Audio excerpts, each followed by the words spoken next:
किसान साथियों राम राम। आशा और उम्मीद करता हूं कि आप सब ठीक ठाक हो। साथियों, आज हम चर्चा करने जा रहे हैं चने के ऊपर। और चने के ऊपर चर्चा करनी क्यों जरूरी है?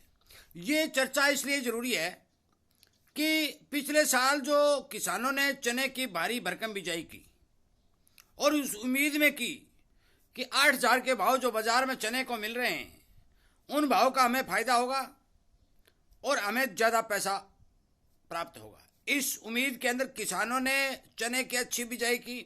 जरूर प्रोडक्शन थोड़ा घटा, परंतु बिजाई बम्पर होने के कारण किसानों की डिमांड आ रही है कि चने के ऊपर क्या रहने वाला है।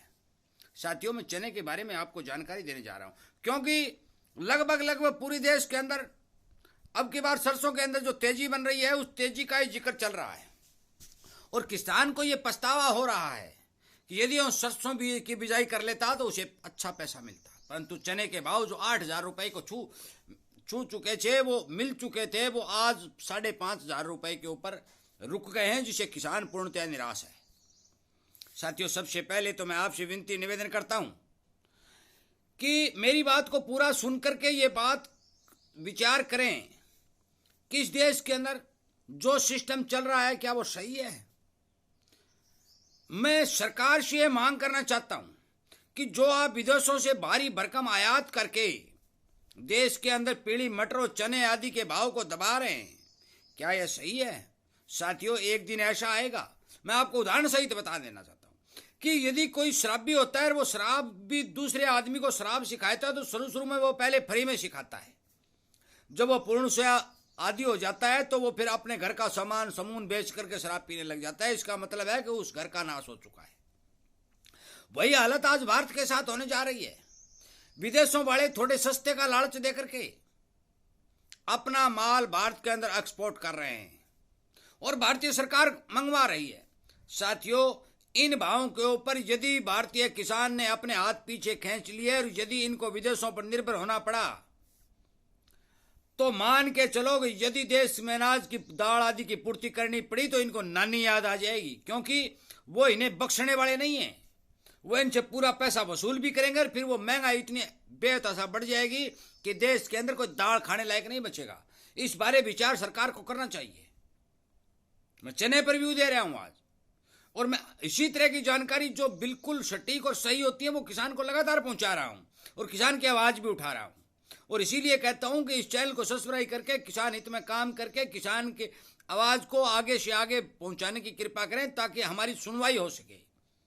ये किसानी चैनल है, किसान की बात करता है, किसी के दबाव में काम करने वाला नहीं है। जो बात होगी वो सच्ची बताई जाएगी और सच्ची ही प्राप्त की जाएगी। साथियों, मैं बड़े बड़े एक्सपोर्टर जो बाहर विदेशों से माल लाते हैं और ले जाते हैं उन कंपनी के मालिकों से भी कहना चाहता हूं कि आप हमारे दोस्त हैं, आप हमारे भाई हैं, परंतु हमारी आपसे निवेदन और विनती है कि आप विदेशों को ज्यादा फायदा पहुंचाने के बजाय देश के किसान और देश के छोटे व्यापारी या देश के उद्योग धंधों की ओर ध्यान दीजिए। भाई, अपना मारेगा तो छाया में जरूर डालेगा।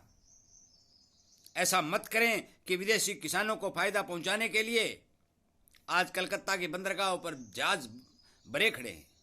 आयात थोड़ा कम जरूर हुआ है, परंतु लगातार आयात हो रहा है।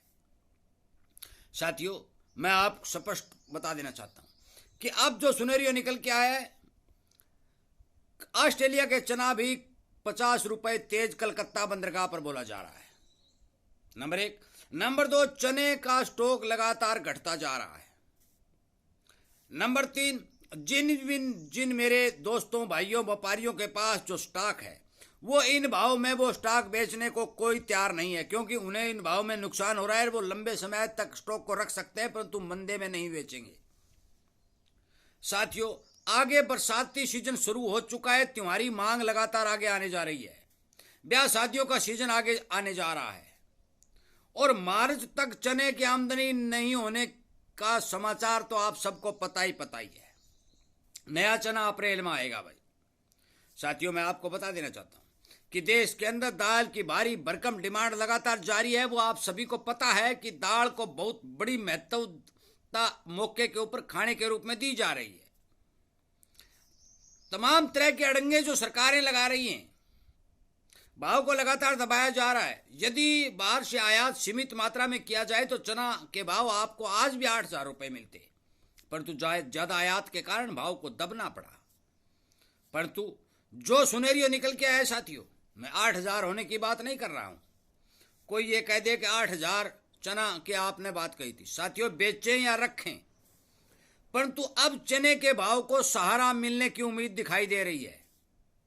मैंने एक बार पहले भी कहा भी था कि सीजनली जो मिलर खरीद रहे हैं तो आपको ठीक भाव मिलने की उम्मीद बनती है। चना एक बार दिल्ली 6,000 हुआ भी, परंतु लालचवश बहुत से किसानों ने रोक लिया।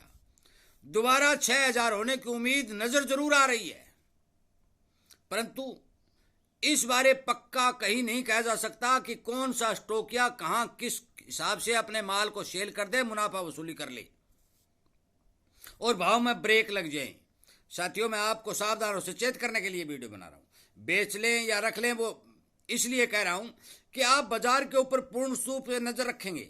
एक एक आंकड़ा जो मैं भी दे रहा हूं, बहुत से किसानों के दोस्त हैं वो भी दे रहे हैं, ग्रुपों में भी आ रहे हैं। एक एक आंकड़े पर नजर रखेंगे और स्थिति का जायजा लेकर काम करते रहेंगे तो जो ही आपको 2 पैसे का फायदा हो, आप अपना माल सेल कर सकेंगे। साथियों, चने के अंदर इससे मंदी का समय खत्म हो चुका है।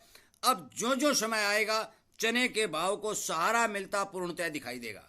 ये अनुमान निकट के आ रहे हैं, क्योंकि आयात बिल्कुल घट चुका है।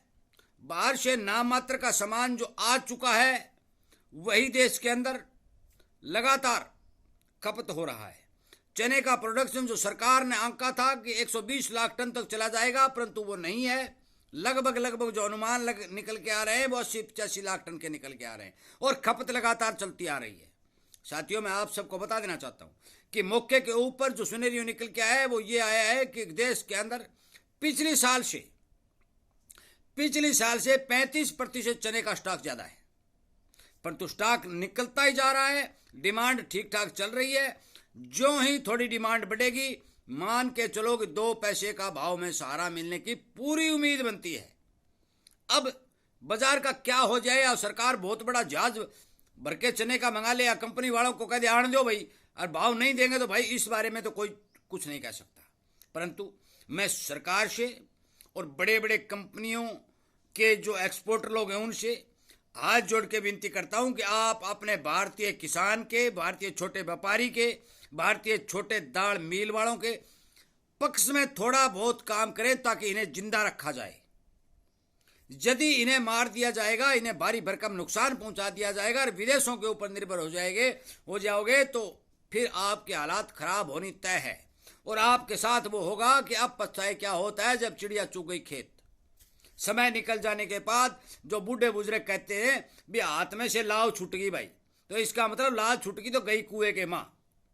साथियों, मेरी इन सच्ची बातों का समर्थन करने के लिए, इस आवाज को आगे से आगे बढ़ाने के लिए किसानों, छोटे व्यापारियों, छोटे दुकानदारों जो मंडी और किसान के साथ जुड़े हुए हैं, उन लोगों के प्रति अपनी स्नेहलता, प्यार और उनके को जिंदा रखने के लिए, उनके कारोबार में रात और दिन तरक्की करने के लिए, किसान की हालत सुधारने के लिए जो लगातार मैं आवाज उठा रहा हूं, इन बातों का समर्थन करने की मैं आपसे विनय निवेदन गुजारिश करता हूं और उम्मीद करता हूं कि आप ज्यादा से ज्यादा इन बातों का समर्थन करेंगे। इस तरह के व्यू आप प्राप्त करते रहेंगे और बाजार के ऊपर पैनी नजर रखेंगे। वीडियो सुनने के लिए, लाइक और शेयर करने के लिए, चैनल के साथ जुड़ करके इन बातों का आगे से आगे पहुंचाने के लिए आप सबका धन्यवाद करते हुए मैं इस वीडियो को विराम देता हूं। जय हिंद।